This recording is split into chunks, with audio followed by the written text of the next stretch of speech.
we got Governor Hot Wheels down there. Come on now. Who were born here and their parents were undocumented. Maybe ought to first look at Melania.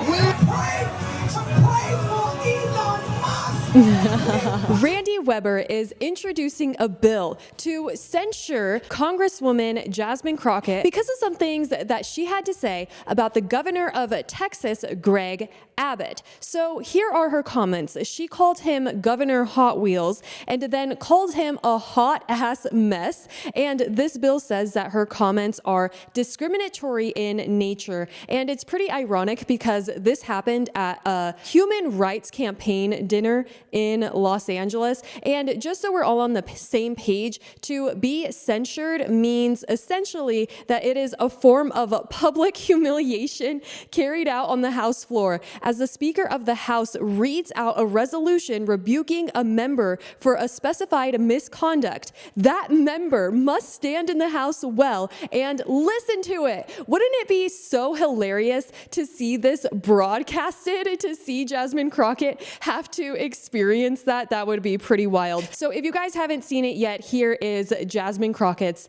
horrendous speech. Because we in these hot ass Texas streets, honey.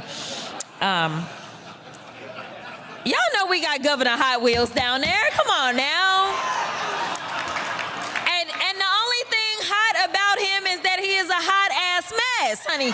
So yes. Can somebody please explain to me why Democrat congresspeople believe that they are Jimmy Kimmel or they are some type of stand-up comedian? It's like they are trying to beat Donald Trump at his own game, but they just suck at it. I think Tim Walz is another example of that when he tried to make a joke about the Tesla stock and then it just totally backfired on him, as it did for Jazmine Crockett. It almost seems like you're not supposed to make fun of people when it comes to things that they don't have control over. If somebody is acting ridiculous, you can make fun of that. But if some misfortune happened to them, it's usually not very appropriate. So here is Greg Abbott's story. A 26-year-old recent law school graduate decided to take a break from studying for the bar exam by going for a jog in a West Houston neighborhood, as he's done many times before. While out running, a large oak tree along his path cracked and fell on Governor Abbott's back, leaving him forever paralyzed from the waist down. That is an insane tragedy. And I mean, it just seems so unlikely. So of course, Jazmine Crockett comes out with an apology to this. She says, "I wasn't thinking about the governor's condition. I was thinking about the planes, trains, and automobiles he used to transfer migrants into communities led by Black mayors, deliberately stoking tension and fear among the most vulnerable." Okay, so wait, this isn't actually an apology, I don't think. Literally, the next line I said was that he's a hot ass mess. Okay, is this supposed to make you look better? Referencing to his terrible policies. At no point did I mention or allude to his condition. What? You literally did. Wait, so she's trying to say that in calling him Governor Hot Wheels, that it had nothing to do with him being in a wheelchair. Sure. So I'm even more appalled that the very people who unequivocally support Trump, a man known for his racially insensitive nicknames and mocking those with disabilities, are now outraged. And it almost sounds like she is trying to refer to the whole Pocahontas joke. And that was actually funny. Okay? When Trump does it, it's funny. When they do it, it's just like annoying, you know?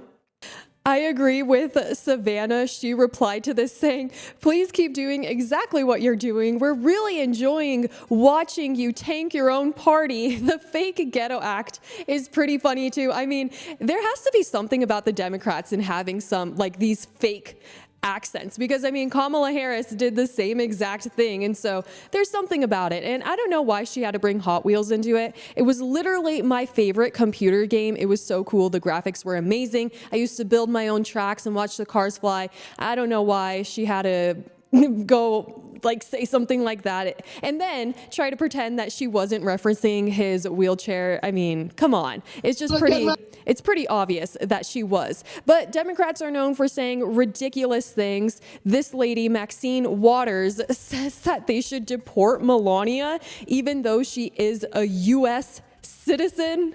If he wants to start looking so closely to find those who were born here and their parents were undocumented, maybe ought to first look at Melania. We don't know whether or not her parents were documented. And maybe we better just take a look. I mean, these people are so crazy because it's completely different when you come to the country in the right way. And if you have somebody that will sponsor you and make it so that you can become a U.S. citizen, you'll get your green card and then you become a U.S. citizen, of course, following all the laws. There's nothing wrong with that. Nothing wrong with that, but they say the same thing about Elon Musk as well. And just so you know, Jazmine Crockett is the biggest hater of Elon Musk. And we're going to get into that in a second. Here she is in a video. It kind of seems like she is drunk, and I don't know. We can't say for sure, but it just wouldn't surprise me. You know, somebody who takes inspiration from Kamala Harris, I can totally imagine it. So let's get into the drama.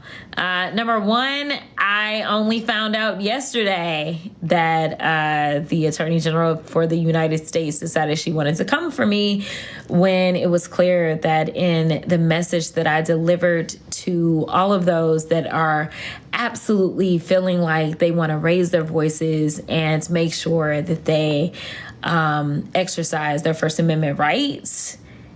Yeah, I actually told them to consult legal counsel before they did so, because every municipality has their rules about, where you can protest, how you can protest, things like that.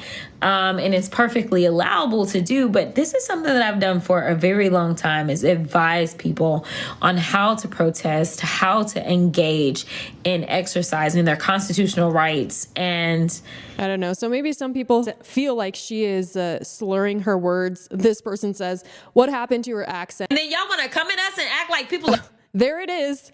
We found it. We found the accent. And then y'all want to come at us and act like people of color are the problem or that women are the problem? Like, baby, you probably need a good black woman in the room who can check you and tell you that, first of all, you shouldn't be doing this shit on Signal or anything else. And then y'all. I mean, the anger, it almost does seem like she's like an angry drunk.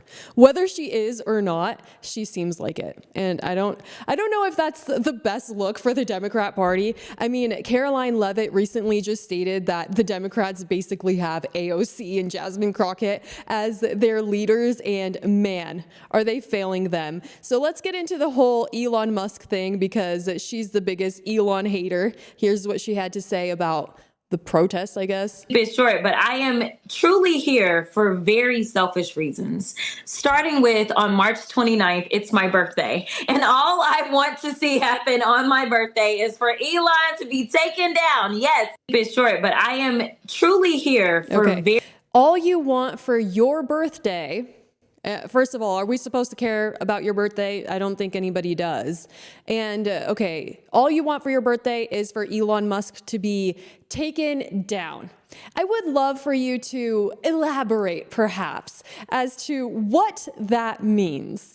A couple days ago, for the very first time, I saw a Tesla car on the highway that had 2 anti-Elon stickers on the back. I don't know if they're doing that to try to avoid getting vandalized by other liberals. I did see a comment on X that said, if you have to put a sign on your car to tell the other people in your party not to vandalize your car, then maybe it's not a very good party to be a part of. It's not the party of love after all. Check out this Cybertruck.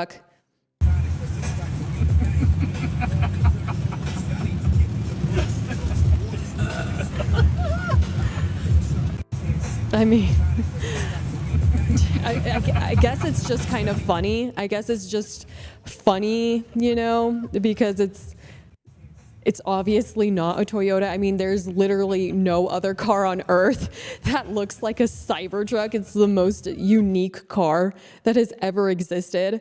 And I mean, that is all fun, because it's just a sticker. It's their own car. They can do whatever they want, freedom of speech and everything. However, when you're messing with other people's cars, that's when you start to get in trouble. So this person says that this story is in 4 parts. So I guess we have a person keying a car.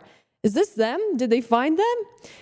When I saw this, at first I thought that they were at the Stanley Hotel, but it looks like this person has been caught for doing this. And now it says that Armor Code, which is the place this person worked for, they posted on X saying Armor Code has been made aware of an incident where one of our employees allegedly vandalized a Tesla vehicle. We, of course, do not condone violence or destruction of private property in any way, period.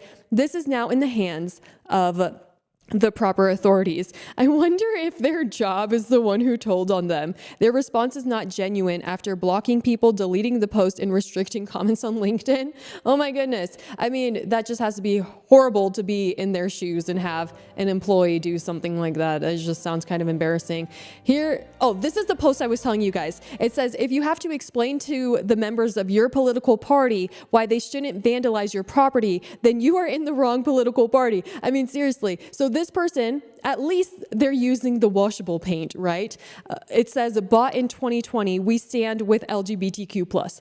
It's just so random too. Like, what does that even have to do anything? Because you drive a car, you have to share what your political beliefs are. I mean, these people are going above and beyond to try to make themselves look good. I mean, they care so much about what other people think. It's like they hate the Republican Party. They hate Trump and Elon Musk so bad that they don't want to be associated with them in any way. I mean, they wouldn't just drive their car and just have a normal day. They have to post this. If I happen to own a Tesla, that thing would be covered bumper to bumper in liberal bumper stickers and resistance messages. Otherwise, I'd have to sell my car. Why? And all of this just reminds me of some very awesome news that you're going to be very excited about. Check this out. Hyundai USA, we're excited to share this $21 billion investment in the U.S. that will expand U.S. production to 1.2 million vehicles annually across HMG brands, strengthening local supply chains and create over 100,000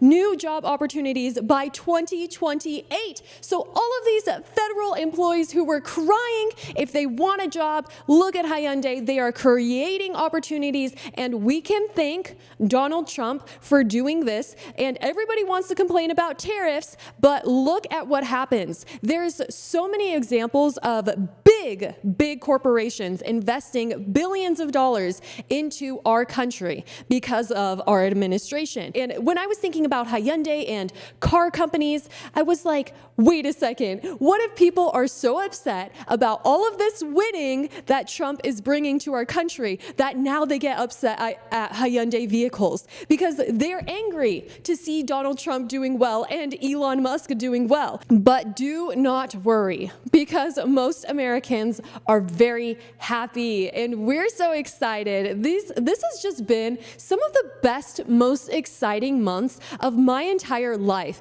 Here we have some people who are praying for Elon Musk. Father, in the name of Jesus, I'm praying that there be an anointing over this video.